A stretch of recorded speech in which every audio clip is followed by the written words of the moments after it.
Hey everyone! Let's dive into the interesting world of the Thracians, an ancient group of Indo-European people who lived in Southeast Europe and parts of northwestern Anatolia. If you think about the areas that are now Bulgaria, Romania, northern Greece, and Turkey, that's where the Thracians called home thousands of years ago. Now, the exact origins of the Thracians are a bit mysterious.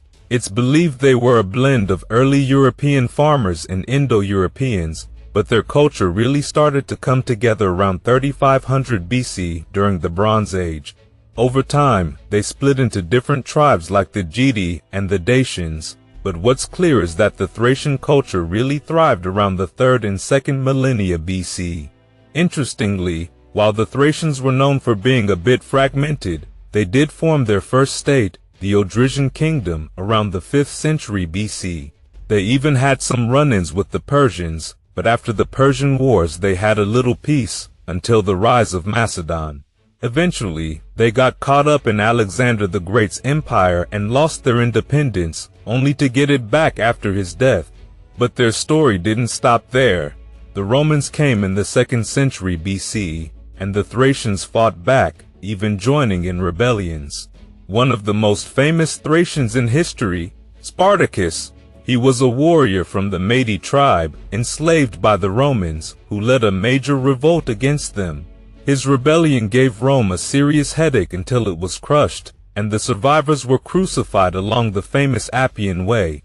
The Greeks and Romans often referred to the Thracians as warlike and barbaric because they weren't part of the Greco-Roman world.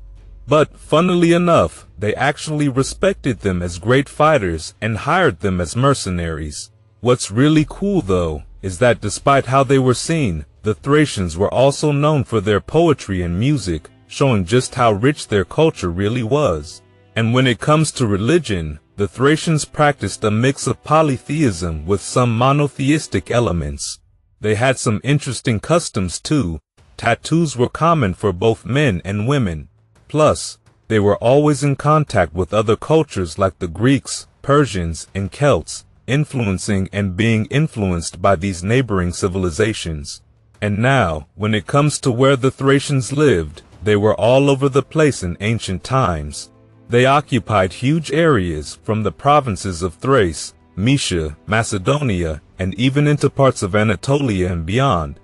Their reach extended into regions like Dacia, Sarmatia, and even deep into the Balkan and Danube areas, including modern-day Bulgaria, Romania, northern Greece, and northwest Turkey. Interestingly, according to the ancient Greek writer Stephanus of Byzantium, the land known as Thrace wasn't always called that.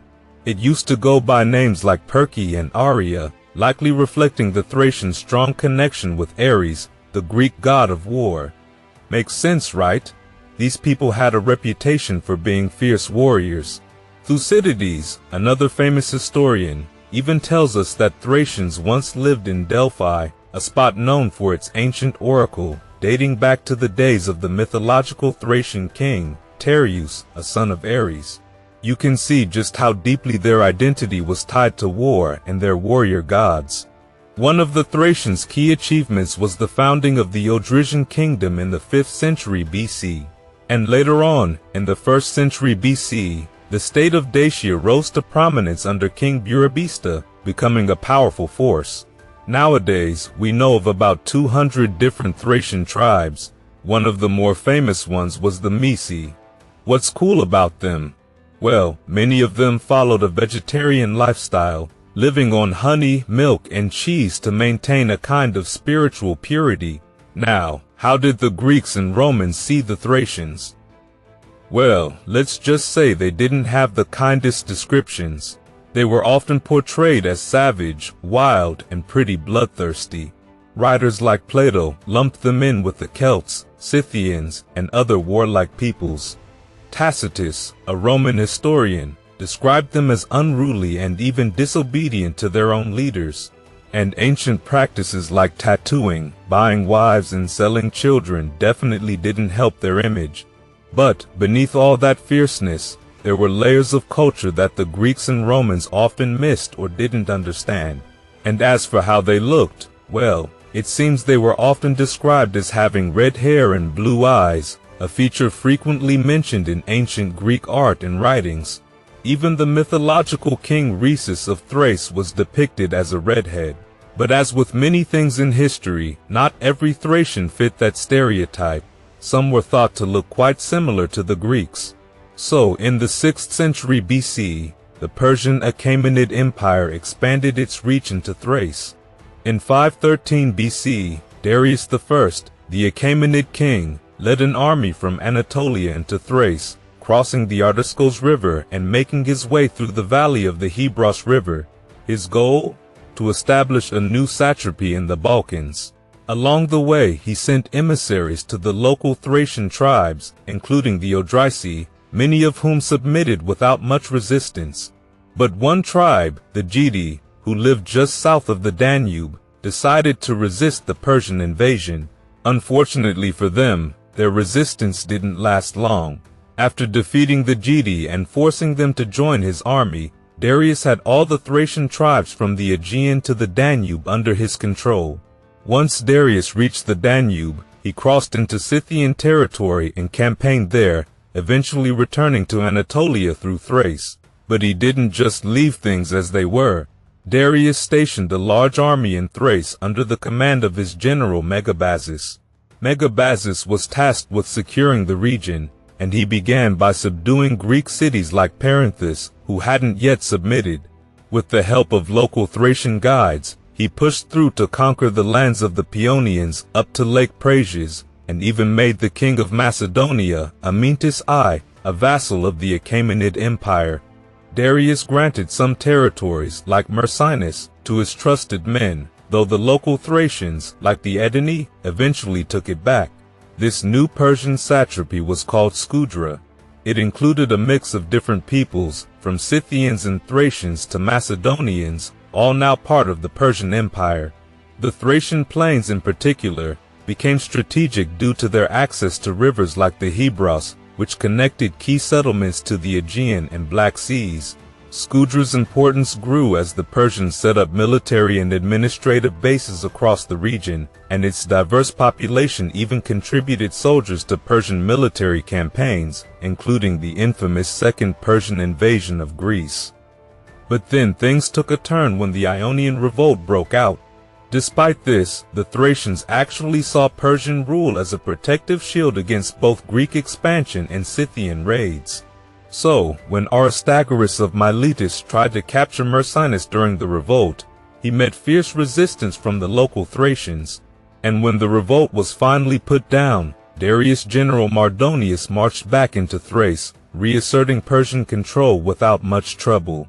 He even managed to bring Macedonia fully into the fold. After the Greeks defeated Persia in 479 BC, they began to chip away at Scudra's territory. But the Thracians weren't giving up easily. They continued to send supplies to Persian forces as the Greeks advanced. Even when Eion, a key stronghold, fell to the Greeks, the Thracians stayed loyal to their Persian allies for a while longer. And after the repeated invasions of the Balkans by groups like the Romans, Celts, Huns, Goths, Scythians, Sarmatians, and Slavs, the languages and cultures of the ancient Thracians were largely diminished.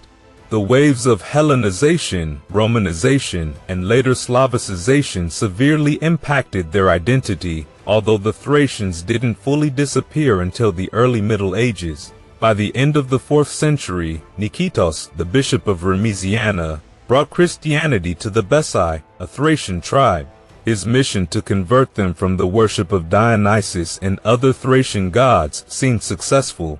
Even later, in 500 Antoninus Placentius wrote about a monastery in Mount Sinai's valleys, where monks spoke several languages, including Betian.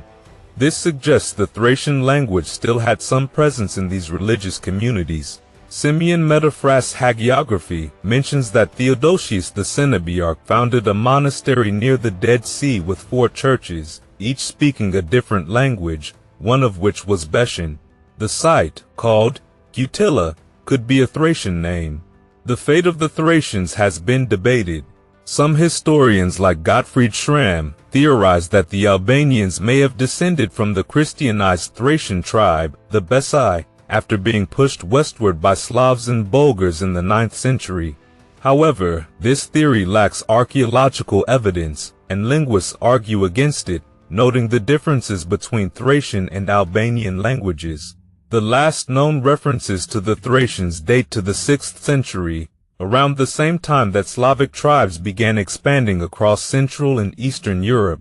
Those Thracians who hadn't already been absorbed into the Byzantine Empire likely became part of the broader mix of people that formed modern Southeastern European populations.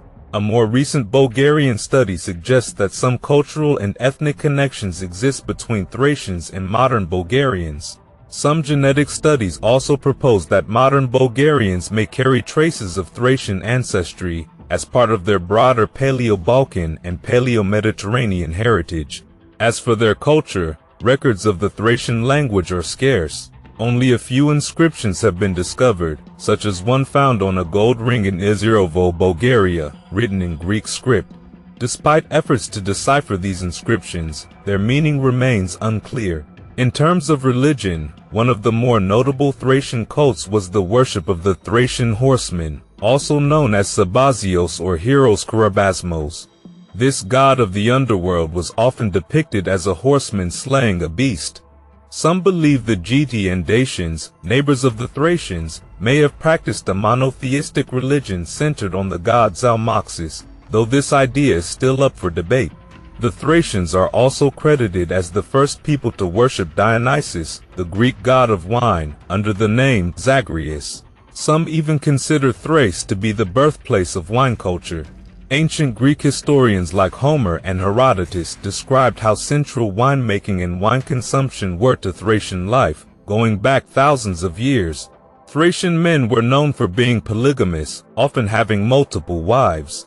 Menander once remarked that no Thracian man would have fewer than 10 or 12 wives, and those with only 4 or 5 were considered unlucky.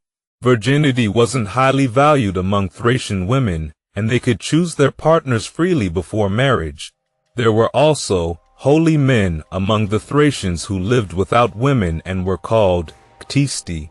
In myth, Orpheus, the legendary musician, rejected the advances of Thracian women after the death of his wife Eurydice, and was ultimately killed by them for refusing to engage in Dionysian rituals. In warfare, the Thracians were fierce fighters, known for their skill as horsemen and light infantry.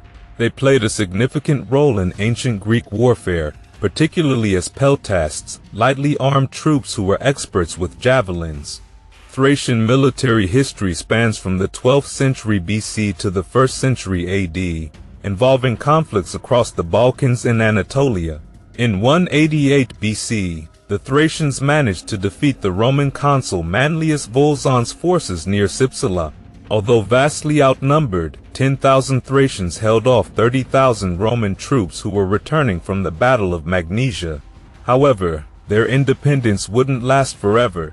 By the 2nd century AD, Emperor Trajan led the Romans in conquering Dacia after 2 brutal wars, culminating in the fall of the Sarmisegetusa fortress and the death of the Dacian king Decebalus.